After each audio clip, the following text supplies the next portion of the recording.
Okay, let's go ahead and get started. My name is Miko Nino, Director of Online Learning at UNCP, and I'm very pleased to start this series of webinars, professional development webinars, in partnership with the Teaching and Learning Center at UNCP.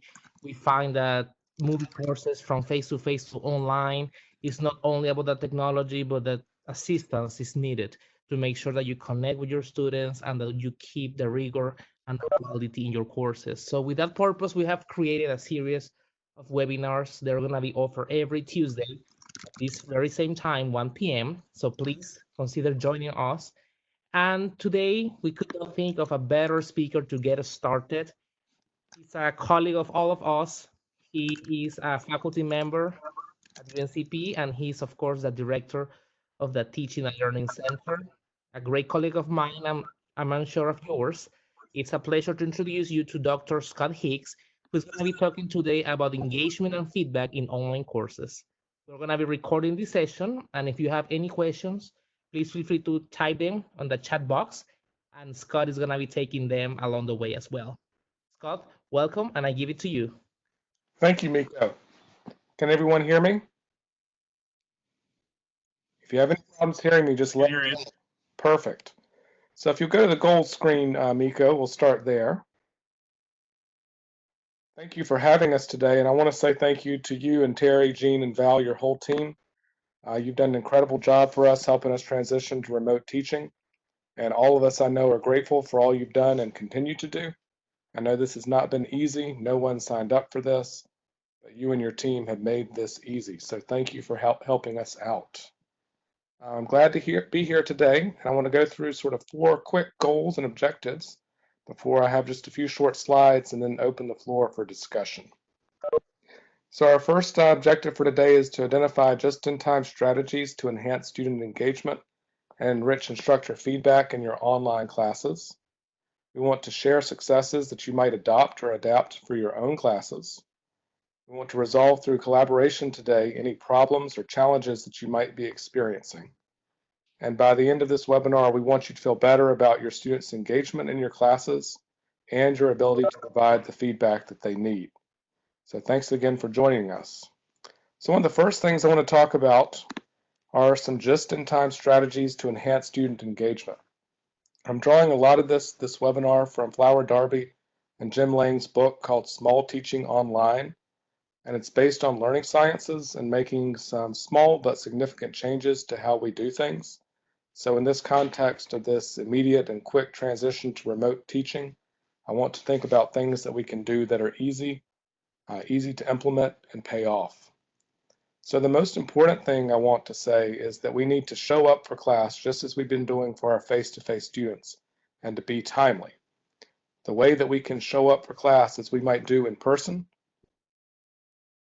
audio or video announcements. Canvas allows us to record ourselves speaking or video ourselves speaking, and then to be able to share that personal connection with our students. Second, posting text, audio, or video announcements as needed gives you the opportunity to clear up any misunderstandings that your students have. I know that in my own classes, I've had a few students email with questions or call with questions, and I've been able to answer those questions through class-wide announcements using Canvas. Third, you want to be able to summarize key concepts. This isn't about making long videos or long audio recordings. This is about summarizing and foregrounding the key concepts that you want your students to remember. And finally, for this slide, we want you to be able to guide your students toward completing upcoming assignments. In class time, you might go through your instructions several times in different ways. You need to bring that same level of structure and explanation, almost checklist style, to your online classes so that your students can easily follow the assignments that you're asking of them. So on our next slide, I want to talk a little more about ways to engage and enhance your student engagement. As you see on this slide, engage your students in discussion forums. Flower Darby and Jim Lang cite multiple studies that talk about the impact of professors who engage with their students, dialogue with their students in the discussion forums. So while you've had the opportunity in your face-to-face classes to talk to your students, to have conversations, you'll want to continue that online And the discussion forums where you actually and actively take part makes a difference to your students. As Darby and Lang write, students highly value faculty interaction in online forums, and the quality of faculty interaction can have a positive impact on peer-to-peer interaction. So your engagement with students also helps them engage with one another. When you respond to their posts, connect those posts to others' ideas, summarize key concepts again, and again, continue to respond to and engage with your students and their ideas. The last point on this slide is something that we've heard from our colleagues here on campus. As you move forward, it might be best to continue to communicate with your class as a whole and not just individuals. It's okay to answer individual emails, but remember too that the online setting allows you to communicate with your entire class anytime you need to. A student wrote recently on campus that they had gotten 32 emails from 3 professors today. Please stop, the student wrote. So instead, you might post announcements to answer the questions that you receive by email. If you get a question from a student and it's appropriate to let the entire class know, go ahead and post that as an announcement, and that will help all the students in your class. On our next slide, we can talk about just-in-time strategies to enrich instructor feedback. You might already be doing these things, but I want to talk about how important they are for an online modality. First of all, you can use rubrics in Canvas to streamline your grading. You can create the rubric in Canvas in the assignment feature, and then be able to share that rubric with your students and then use it to grade their essays or assignments. This can save you a significant amount of grading time while still providing rich, robust feedback. Again, to go back to an earlier slide, you can use Canvas's video and audio recording tools to provide feedback to assignments that is personable and personal. Vocal intonations add emphasis or empathy or enthusiasm, Darby and Lang write.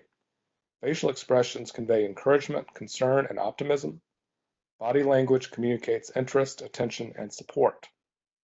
Studies of audio and video feedback to student assignments shows that you're providing about 34 more words per minute. And although you might spend a little more time creating, speaking, or videoing that feedback, you're providing more feedback, and students appreciate the ability to see you and think about the cues that you provide through your body language or your intonation. Again, this is a wonderful way to stay in contact with your students and also to provide rich and helpful feedback. Last, your online learners are going to be doing a lot of work on their own, and so much of the feedback that you can give can be both summative and formative. The trick that Flower Darby suggests is having this time feedback and next time feedback. So for example, you might give comments to your student on what they had done in the assignment that you created. This time you've succeeded or not succeeded in doing these things, for example. At the same time, you can give next time feedback that will give them inspiration, support, encouragement, and advice for their continued work. Next time, you might want to focus on X or Y, you might say. So in this way, you can structure your feedback through audio or video using formative and summative feedback this time and next time, and allow your rubrics to help you calculate those grades and save time on that end so that you're able then to focus on the actual interaction and feedback and engagement you want to have with your students. Next slide, please. So as we said, we wanted to keep the sort of being talked at portion of this webinar pretty brief so that we could allow you to share your ideas and thoughts with each other.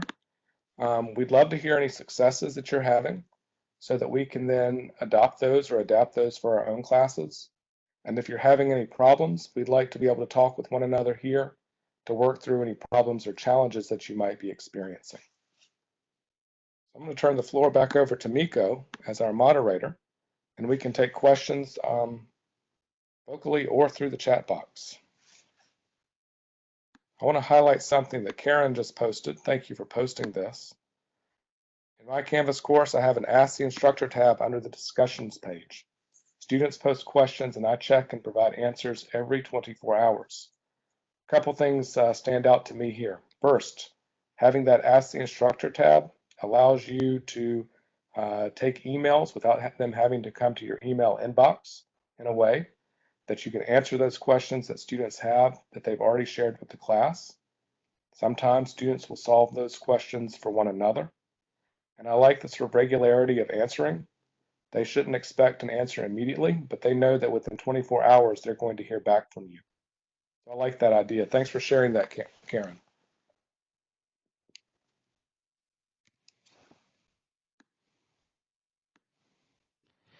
Anyone else has any questions at this moment or triggering points?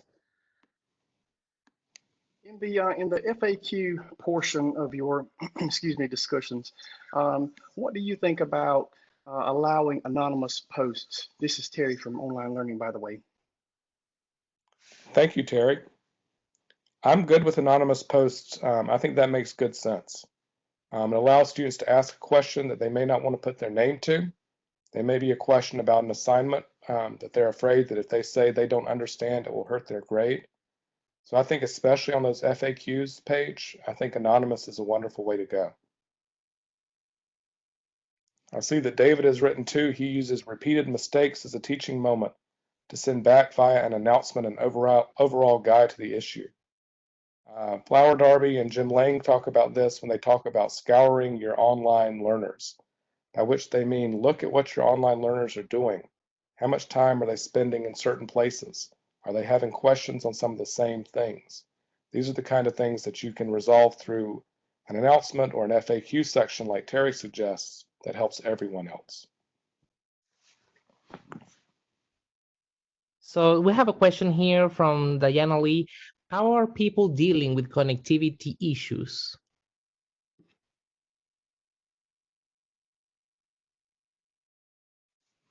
I'll chime in. Not that I have anything helpful to say. This is Autumn Lawson. I'm from the English department. Last week, I kind of had a breakdown because there were so many problems with people not being able to access things. And it seems like every time I figure something out, something then decides to not work. But I've been using the conferences function on Canvas to synchronously hold my literature classes. And that has been going pretty well until yesterday when we had to play technology musical chairs and go from conferences to WebEx. And so I've been having challenges there with connectivity and technology issues. That's frustrating. Before the webinar, Miko and I were speaking. In one of my sections, most of the students seem to be able to WebEx in. The other section, it's much less. It's probably 40 to 50%. So I do think that there are some pretty significant connectivity issues on every side. Mm-hmm. Something that I have been repeating faculty these days is that for the very first time in the history of education, probably, that many people are online using all the platforms. And honestly, I was expecting probably worse. I was expecting many things to crash because everybody was online starting last week. So I think it's normal to feel frustration when this happens. And I think all the infrastructures and IT, they're working hard, all these platforms to provide the best possible customer experience. And I'm expecting from here to get better. So it's just something that we have to understand happens. And it's nice to have a plan B sometimes. For instance, if you have issues with streaming, if you are following accessibility, you can provide the same content in another format like text. So that's why accessibility in a way also helps not only for compliance, but also because when you have issues with technology, you have that other strategy in place. What I've found too is when I've been meeting with my classes synchronously online, those who aren't there, I've asked the students who are there to reach out to them through text or phone. And it seems to be that that network is helping to connect some students back to the class as well. Rita mentioned the phone app for Canvas is great. Get questions right away through Canvas and can grade right away on my phone. I love it. And Kiana writes, how do you get students to read their announcements? Sometimes they email me with questions I've already answered for the whole class. I feel you and hear you. I was struck once in a semester, I think I'd forgotten to post a weekly announcement, and all of a sudden I heard back from students. So I was surprised that some of them were reading it. I appreciated that. I would say that as you go forward, perhaps more frequent contact, the video or audio function for the announcements, a minute or two perhaps. But again, I think that students know that they're going to have to check those announcements, and the more consistent we are in our own classes, how we do that, I hope that we can train them to look forward to those announcements and to read them. But that is a great question and a great challenge. So thank you for sharing that. Scott, people are asking about the announcements section. Is there more you want to mention about that? Because, for instance, David is asking that sometimes students, they don't know where the announcement section is, even when you tell them. And also, I read a strategy from Rita that she said that she copy and paste announcements into the email to train them to get to announcements. I like both of those ideas. What I do in my class is I'll post a guide to the week in the announcements each week. I found that helps sort of point them to Canvas and get them to Canvas, especially as I link to assignments in the class through the announcement. Like Kayana writes, I do have the announcements link pinned to the top of the modules, so that also helps in directing them there. They do get informed, as Irina writes, that the announcements are there and they can click on it and go there. But to go back to Kayana's point, do pin those announcements, that button to the top of your modules or to the top of the tools, so that your students in a way begin there whenever they access your Canvas course.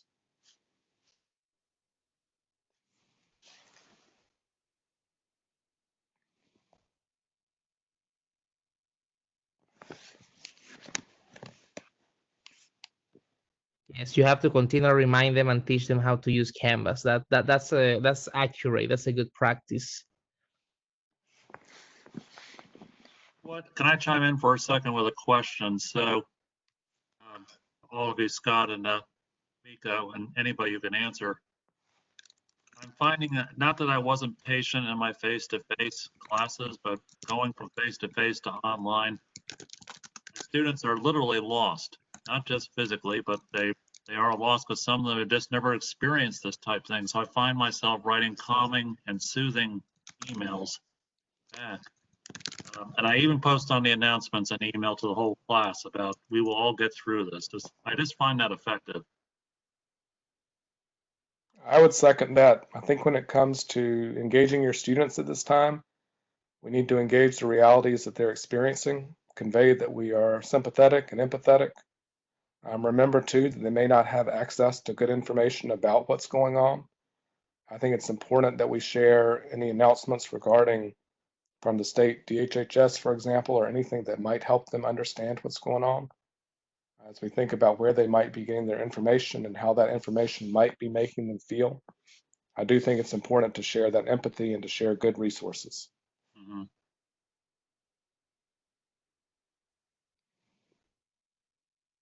Thank you. Thanks for asking.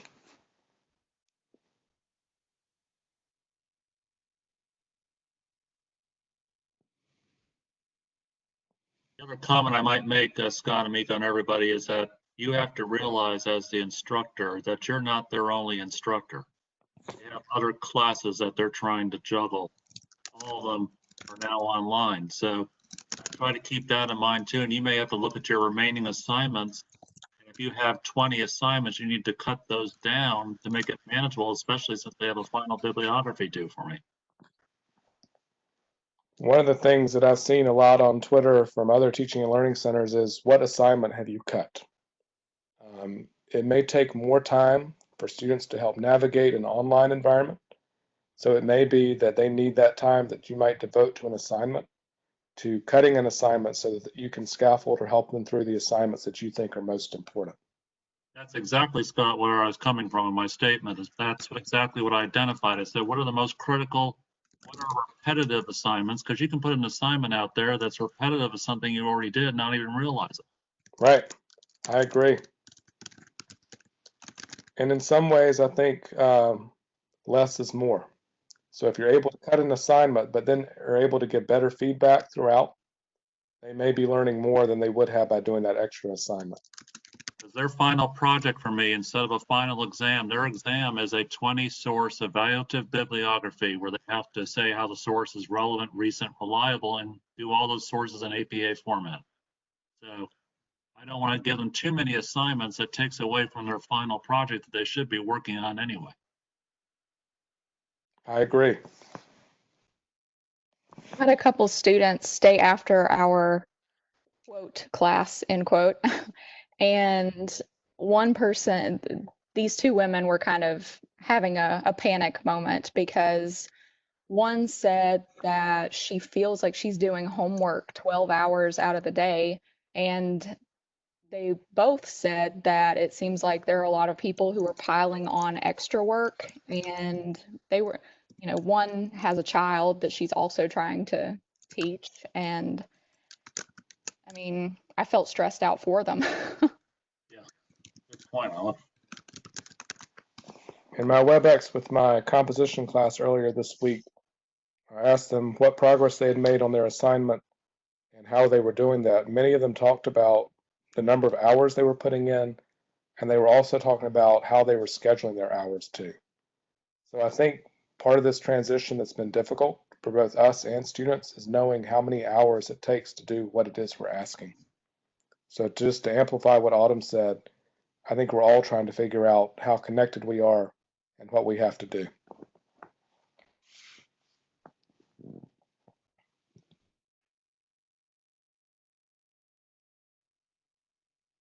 This is Diana, and I was just thinking out loud that I think it's maybe perception, because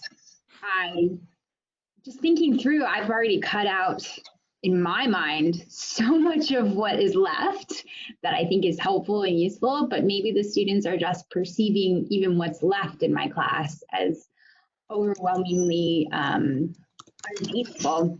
And so I guess I'm going to continue to think through how you can sift through assignments and decide what really is important at this stage. And it's really difficult too to not feel like you're losing the rigor of your class if you cut out, like in a literature class, if you cut out a final paper or the final two papers. I mean, it's one of those things where also, if your students are having trouble connecting and discussing in class, you have to give them more online writing work because they can't participate in the discussion. And so the balance is incredibly difficult to achieve, and I'm really struggling there. There might not be.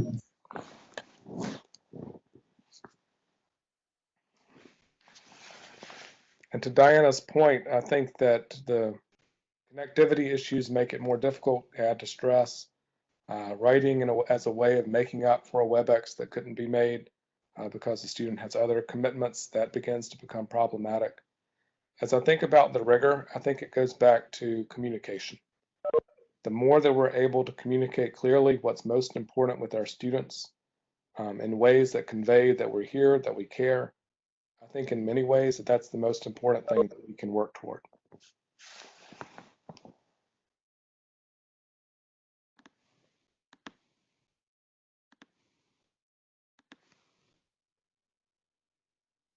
And as Rita writes, just record the WebEx sessions they can watch later. We've been doing that. I have heard from students that it's helpful. I've been posting the links to those files on our syllabus page on Canvas. So that when they go to the Canvas, they can go to the syllabus and then click on the WebEx sessions for that date and time. I'm also posting the transcript, and as Miko and I have discussed, the transcripts are pretty good. They're pretty accurate. So I do think those have been helpful as well. To Walt's question, are you able to show student writing to a class as a whole as you discuss it, or make some kind of visual presentation that does that easily? This week in my class, we actually shared a Google Doc. So students were able to log on to that Google Doc, and we were able to read through it together and make comments. So I did find that very helpful. The Google Doc is also useful for connectivity issues. You don't have to be on camera to be there and be participating. So it is a wonderful way to share a student's essay with the class for the purposes of peer review, so long as you have permission to do so, given that it might be recorded if you're also working in WebEx. But again, you can use a Google Doc to help sort of share those ideas and comments. And Autumn is right too. You can also make presentations and upload them on conferences in Canvas so that students can follow and see them.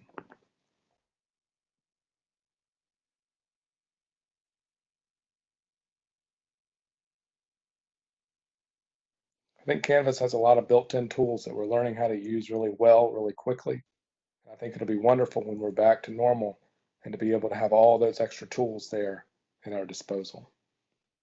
Scott, it's David, going back to your original comment about less is more. One thing we can do, especially since we're moving more towards the online, I moved all my course content. The good news is, I forgot to tell all of you that half my class, 50%, was already using Canvas before all this happened. So it's not like my students are just suddenly going 100% to Canvas for everything, but I just moved the other 50% of the course content onto Canvas. So that was good. But the other thing I need to do is to cut down on the pages link, for instance, where I put links to different things. I realize now that I had too much out there and they can be lost, or especially the APA guide that I want them to know can be lost in the middle of all this other content. Well, I think it's important there with communication. As you're noting, you're sort of communicating only what's most important. So as you sort of simplify things and sort of direct things, you're shaping and curating what's most important for them to know. Mm-hmm.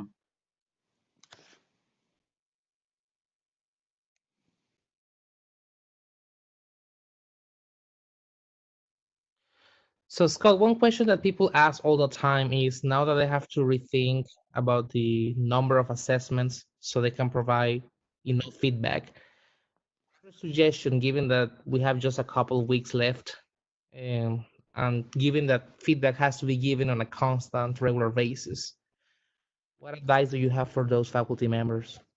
I think to be mindful of the schedule that we do have. So tomorrow is April 1st, classes end, I believe, April 29th. Final exams are going to be the following week. Everything that we can do between now and then is to help students build the structure that they need so that our online classes are clear and easy to navigate, that we are giving frequent and consistent feedback. As we discussed earlier, that it's the most important feedback that students need at that time, and then help sort of shepherd them toward that final exam in a way that's going to help them do well. So everything we do, let's try to communicate as much as possible how it connects to what they've already learned.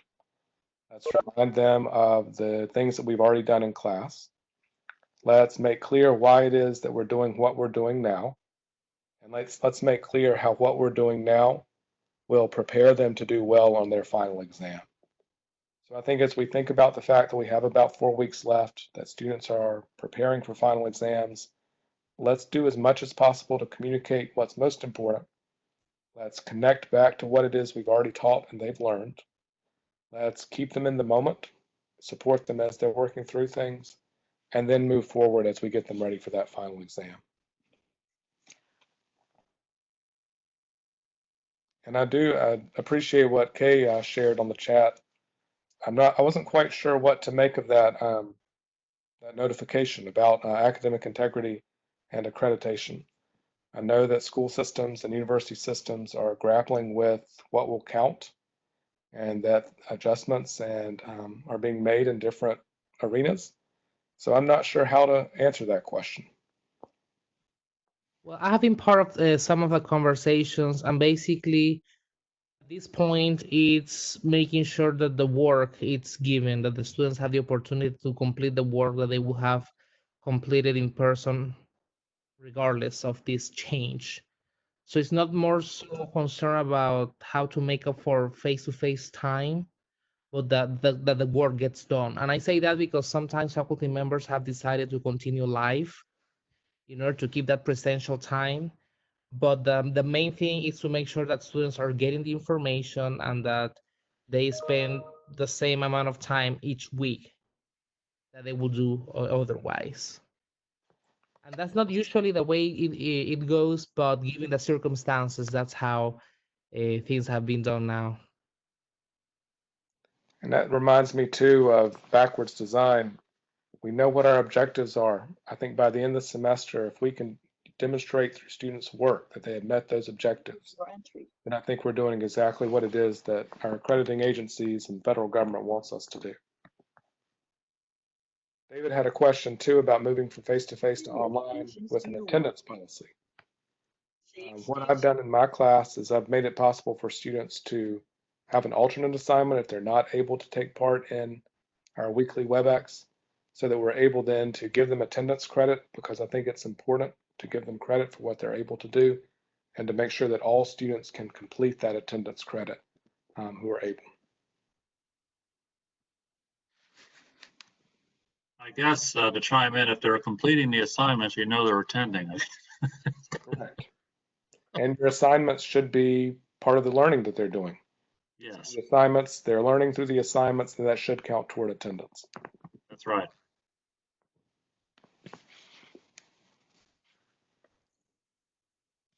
Diana has a question about those who aren't completing assignments. How do we start motivating them to take up these challenges? I think that's a difficult question as well. They may not reply to an email because they may not be able to, or they may not be able, or they may not be checking their university accounts. As Marianne notes, we can go to Canvas and we can see when they've logged in and how many hours they put into Canvas. That might give us an indication that they're on Canvas but not completing assignments. And if that's the case, we might reach out to them individually and see how we can help. It might be too that so much is going on beyond their control. I believe Ashley noted child care or family care considerations that some students might have. I'm not sure how widely the university's COVID-19 withdrawal incomplete policy has been shared with students, but it might be that we have to help advise them as they think about those options for moving forward. They may not be able to take up the challenge now, but they might need more time, and that grading policy should help them do that.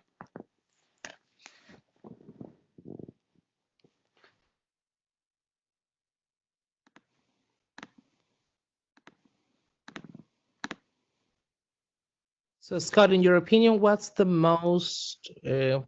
favorite type of feedback? The feedback that students are more receptive of in online courses?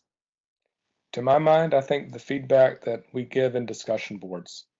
So if we're using discussion boards, in my experience, when I weigh in with the question or praise for an idea, then I begin to see more students logging in or more students sort of contributing posts.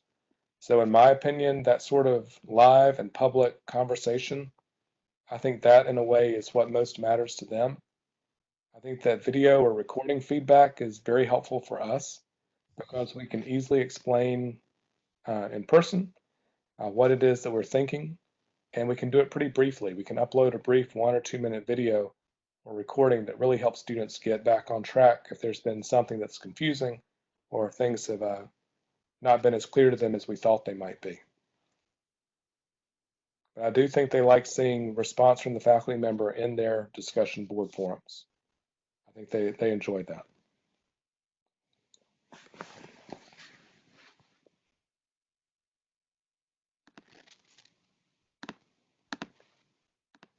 Okay, so Scott, another question following up. What are some strategies to foster good discussions, those that are thought-provoking, that are rich, that makes them think, that makes them participate, and that they're not monotonous? I agree. That's the bane of the discussion board existence sometimes. What I've begun doing is trying to be more focused with my questions and more simple with my questions, if that makes sense. I've tried to give them a clear question that is clearly arguable and then asking them to sort of respond both sides. I also make it that they can't see others' posts before they post their own. I think that helps in a way get everyone's thoughts on the table before it's open to all. And I would say the last thing that is sort of has worked for me with discussion boards is asking provocative questions. Why has this character done this? They could have done that. And then asking them to sort of identify or think through what might have happened, for example, in the literature that we're reading. I'll say too with the discussion board that I do use a rubric with that makes grading much easier and then allows me to sort of intervene in thoughtful ways. I don't have to worry so much about grading.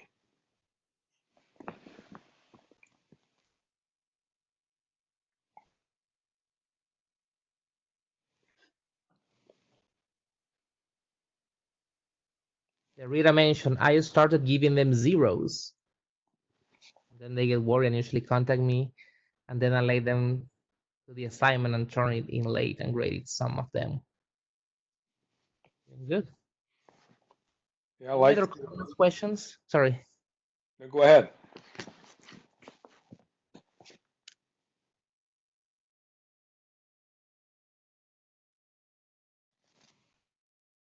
Any other comments, thoughts, or questions at this point?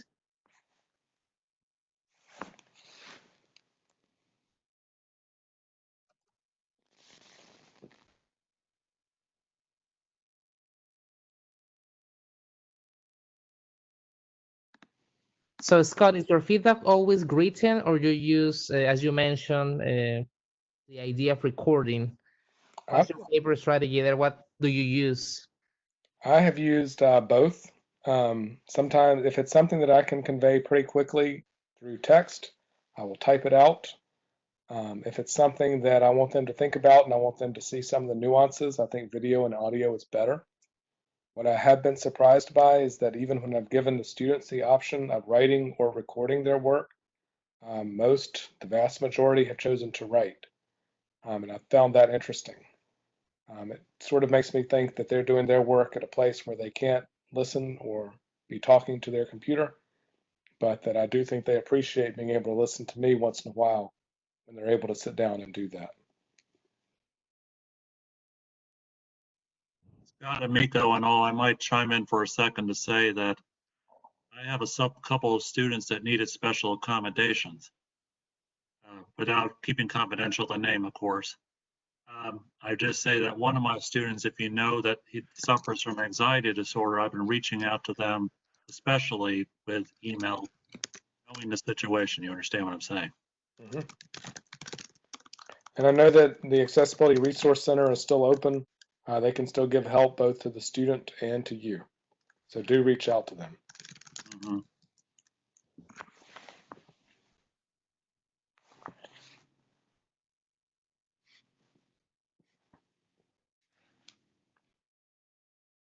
And Ashley's right too. CAPS is still open, and they've got some wonderful resources, including apps that students and faculty alike can use.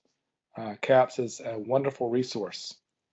And I'll also share that link about discussion board strategies that Rita asked for. I'll share that with everyone too. So I'll make sure that that gets included in this transcript.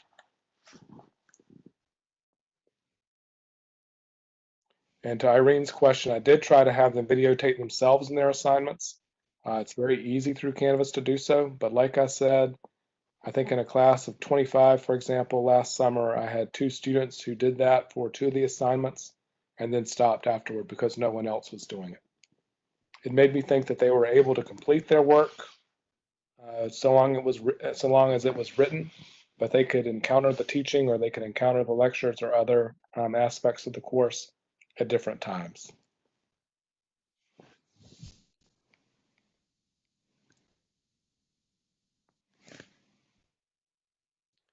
So Scott, I have a question, and this is very important because you are very active on social media and you use it for many purposes. What is your take of using social media in these days to engage students? I want to give a shout out first to Summer Woodside in social work. She has done several of her classes, both face-to-face online, that has a Twitter component, where they have been annotating, summarizing scholarly articles that they're researching in the 280 character limit that Twitter provides, and hashtagging her class name and semester. That's helped them create archives of materials. It's helped them practice skills of summary. It's also helped them engage in some pretty low bandwidth and open access means of technology. So I think social media, if you're comfortable there, or if you wish to create an account that you would use only for your teaching, I think that's a wonderful idea. But to hear her talk about that, and Miko, given the given that this series is weekly, I might reach out to her myself and ask if she might be interested in doing this, but sharing with others that Twitter strategy. I think that for faculty, social media is important because we can share ideas. I see in the comments that some people were saying they found some strategies today that they didn't know were there. I found that the conversations we can have on the TLC or Online Learning's Facebook and Twitter pages and others allow us to have those conversations and share resources in a way that doesn't sort of clog up our email. It's easier to share in some of those platforms. But yes, Summer has done great work with Twitter. I'll see if she might be available or wish to share more. Great, fantastic. Thank you. Thank you. Thanks for asking.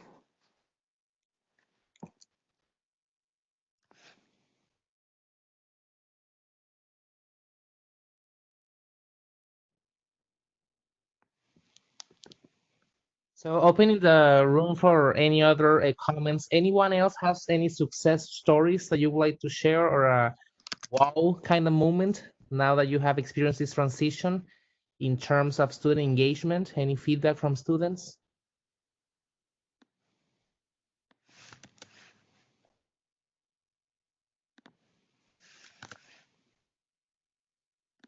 I would say that I'm getting more questions that we've moved to online than I ever got in class, face to face.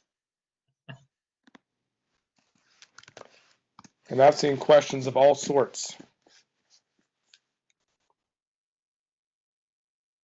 I'm sure, as you all know, that sometimes teaching face-to-face class, this is my second go around. I never admitted to the students it was only my second semester teaching a face-to-face class, by the way.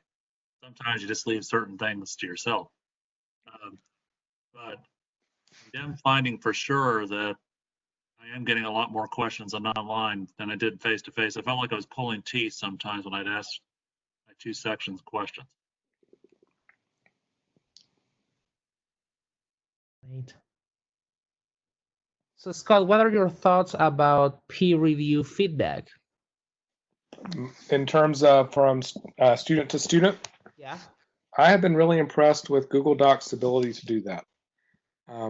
What I found that has worked for me in the face-to-face setting, and I want to do this more online, is to put students in groups that will work together for an entire semester and begin to share some materials with each other on a Google site.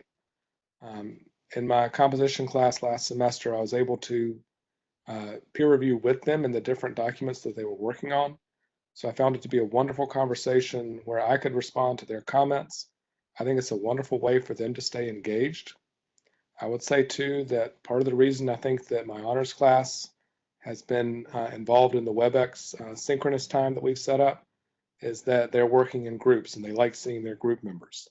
So I think the more we can do to help students work in groups and work collaboratively, I think the more successful it can be and the more it can help them engage in the class, both in terms of understanding what's going on in the class, answering the questions that are in the syllabus, for example, or that someone might understand better than not having to wait for the professor to answer. I think it's a wonderful thing for them to be able to do peer review. And I found that using Google Docs has been a very low-tech, easy, seamless way to do that.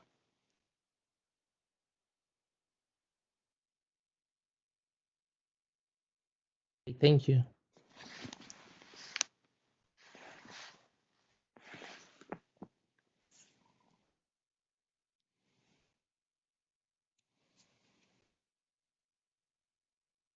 So how many of you have been using videos, YouTube videos, or any videos that you find to deliver content? And I ask that because there's a tool that I like and I'm gonna type now here on the box, playposit.com. Are you familiar with it? No, I'm not. I like that tool is free because basically you can take any video that you have recorded or that you have available or that is on YouTube, and you can embed along the way in different points that you decide questions and reflections and activities. And I like it because it's free and it really makes a video-based learning more active. Yes, Camtasia, Causomatic, it has the ability to insert those questions. So I suggest that you can use that because that can be a good mechanism for student engagement as well. And I will hand that to Scott. Scott, if you have any other tools or strategies in terms of making it more active that you want to share. I do like Screencast-O-Matic. I've shared that with my students for them to make their own presentations. I believe Rita asked about using for students to set up their own WebEx meetings. They can do that. I think the challenge is that it's not something we went over in class, or at least something that I didn't go over in class before the sudden move online. I think that would be something helpful that I might do next semester so that we all know how to use WebEx. To Irina's question, the students cannot hear when I share a video on WebEx. I'm assuming that you're sharing your screen and yet they still can't hear it. It might be that they step off WebEx for the moment and watch the link that you share, but I'm going to defer to Miko in answering that question better. Yeah, do you have to make sure the microphone is on? And also you have to make sure that's a really good point. Sometimes you need to be on that meeting only.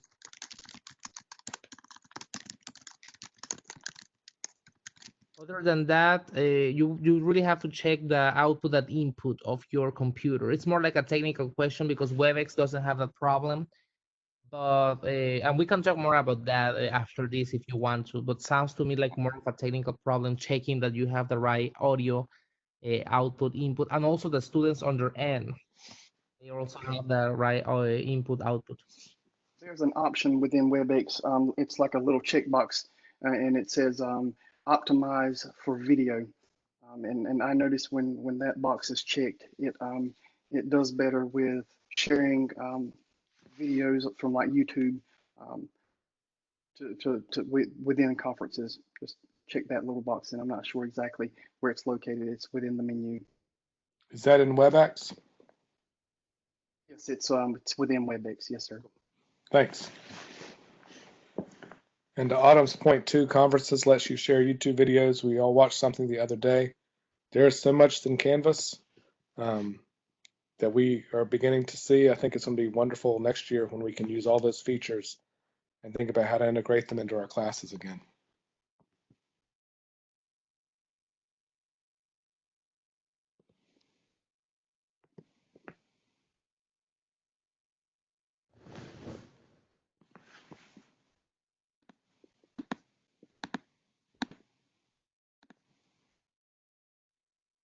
Scott, sometimes faculty members have some issues with rubrics.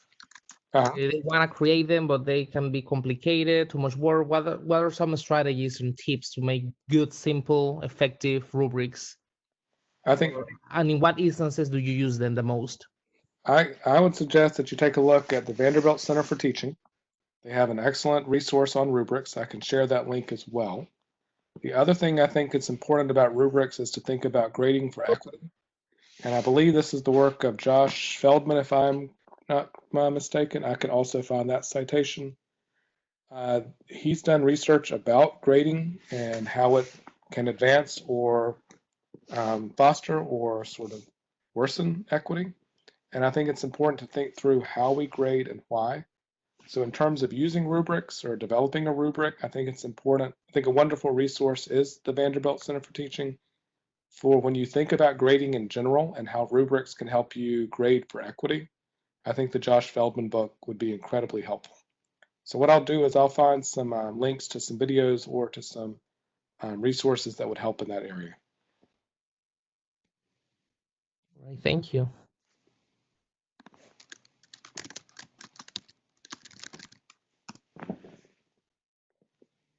Okay, so anybody else has any questions or comments before we move to the next slide? Okay. So I just want to say thank you for being here today. We hope that you feel like it's been helpful to you, that you feel better about what it is you're doing. I know that we see maybe a couple questions here in the chat box. We'll make sure we answer those questions that we haven't answered already. We do hope that you'll take a survey. I can send that link out to you by a separate email. And if you would, email or call us if we can provide further assistance. We're very happy to help. This is a wonderful time to be trying new things, and I know that problems can arise, but we're happy to help you work through them. Thank you so much, Scott and Miko.